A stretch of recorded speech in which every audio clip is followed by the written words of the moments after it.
Welcome, YouTubers. Welcome back to the real life vlog. So, anyhow, I hope you all are doing well. Anyways, friends, long time no see. I know. Sorry, I'm laughing at something I see in this movie. Anyway, friends, I'm going to try and resurrect a moldy oldie, a segment I have not done in literally years. I think I've last done this in my Republican 360 channel, and I must say, friends, it has been quite intriguing and quite entertaining. So I hope that I can resurrect it successfully. YouTubers, this segment I like to call story time. This, of course, is a story. This can be true or untrue, but regardless of the truth, I will always advertise it as truth. Why? Because I think it's more interesting that way. It has a bit of an element of mystery involved with it. So I wish to go ahead and tell you this story. Now, this story is a story I like to call A Breath from Guantanamo. Now, this, of course, is going in my autobiography. You know what I mean? Gosh, this is quite an intriguing story. Me and some friends went into Canada to go do some gambling. We don't like the Detroit casinos because they stink, quite frankly. Because I guess they're crowded and they stink. They're horrible. I hate them. So, however, there is one in Ohio I really would like to check out. So anyway, back to the topic at hand. We are in Canada to gamble. We get into Canada just fine, no problems. We get into Canada, we gamble. We lose out first. And then we start to win at roulette. We are winners. We are winning, and we are winning. We bought back in my friend Brad, and he started to win. We all started to win. It was so much fun. Now, we started winning, and we were there literally for 4, maybe 5 hours. And all three of us walked out with at least $100 ahead of what we came in with. So that's about a little over $400. We are banking. We rolled in it. So we made out like bandits. We walked out of there winners. Well, we try to get home, and everything is fine up until the point where we get to the border. Get to the border check station. Now, you may have gone through these things. They're like Nazi Germany, you know? You remember how they used to check your papers and stuff? It's just like that, but you're in the United States. They have assault rifles and everything. It's like Nazi Germany. It's nice to be back home in the USSR, I would call it. And I say this because it was this total tyrannical regime. I'm thinking I'm going to meet Hitler or something, or be tossed into a Nazi death camp. I swear. So what happened was this. So there we were. We were being asked a few questions. And so the Border Patrol agent gives us this orange piece of paper, and he says, go pull in over there. I'm thinking, Joe, what's this all about? He's like, oh, it's probably just a random check. I'm like, okay. So I don't think much of it. So we're sitting there, and we're just kind of chit-chatting, thinking about what we're going to do with the money we just won. But all of a sudden, this Border Patrol officer, he comes up in the middle of the doorway. He says, who owns that car outside? In a very stern voice. I says, well, I don't own a car, so he must not be talking about me. Then he looks at me again. He pauses a moment, then he looks at me. Then he marches up in front of me, and he says, who owns that van outside? I'm like, oh, well, I do. He's like, 3 of you come with me. I says, okay, why not?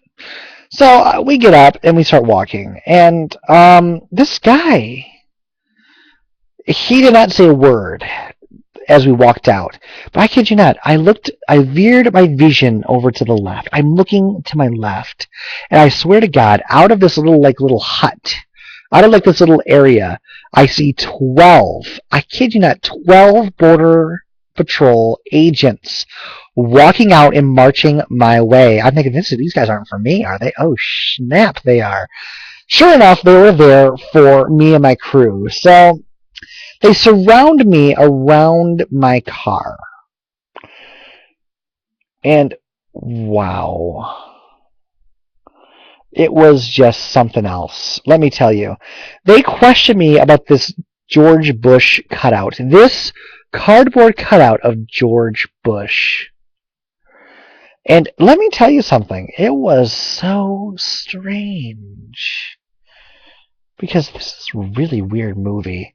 Anyway, so anywho, this is what happened. So these people are asking me about this George Bush cardboard cutout of George Bush. Mind you, I've had this thing 5 years prior to this incident. 5 years prior to this incident.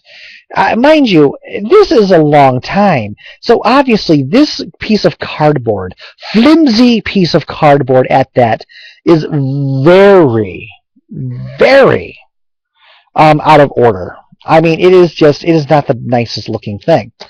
So he asked me, where'd I get it? I says, well, I got it as a Christmas gift. He's like, really? And I says, really? And then he says, well, answer me this. And I says, okay, I'll answer your question. He says, how did a hole get right here in George Bush's head? I says, I don't know, sir. I says, I don't know, sir. I haven't the slightest. And he says to me, are you taking pot shots at George Bush with a BB gun? I says, of course not. Why would I? I'm a conservative Republican. I supported Bush during his years and blah, blah, blah. Even though my views have changed since. Well, to be quite frank, this guy wasn't buying it. He says, I'm going to give you another chance to change your answer. What happened here? Why does he have a hole here? I says, as I said, sir, I don't know. It is a piece of cardboard. As you have noticed, this is a piece of cardboard. Now, of course, I am nervous because I'm seriously thinking that, like, what the hell is wrong with these people? So I'm nervous. I am legitimately nervous. I'm not going to lie. I'm not going to try to play Billy Badass over here. I was nervous. I was shaking. I was a little out of sorts. So, of course, I wasn't as calm as I'm telling the story. But essentially, I said, I haven't the slightest idea. I don't have no clue what you're talking about. I don't even know what you're trying to insist. I don't even know what you're trying to say that I'm guilty of here. So he says, you do realize it is a federal crime to threaten death upon a former president? I'm like, blah, blah, blah. I'm like, well, no, sir, I wasn't aware of that, but that isn't the case. I am not threatening a president.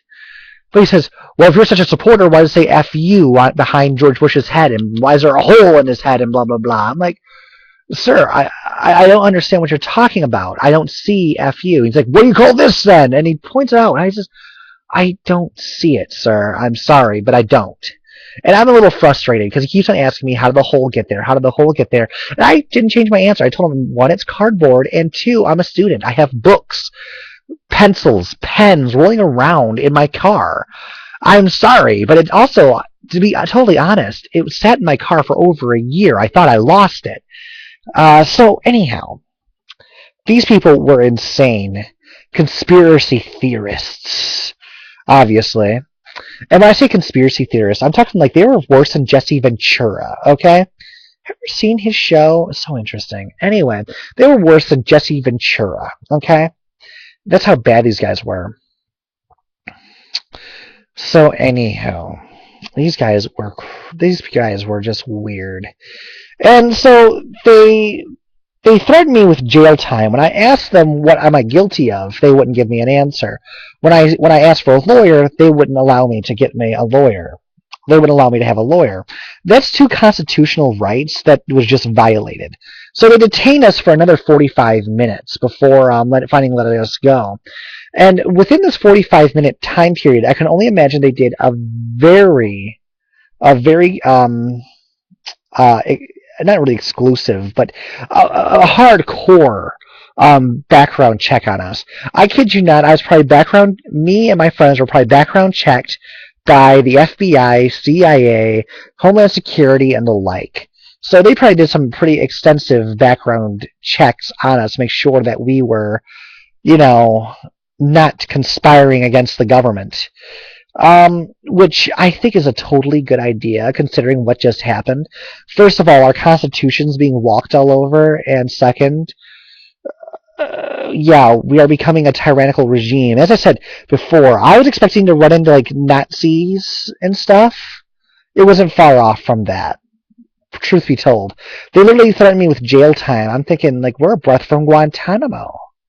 So, anyways, friends, that's my story. We made it out okay. They finally let us go, and we celebrated by eating some Coney Island. It was amazing. And we laugh about it now. One of my friends likes to play it off. My friend Joe likes to play it off like it was nothing, but he was nervous at the time. I know he was.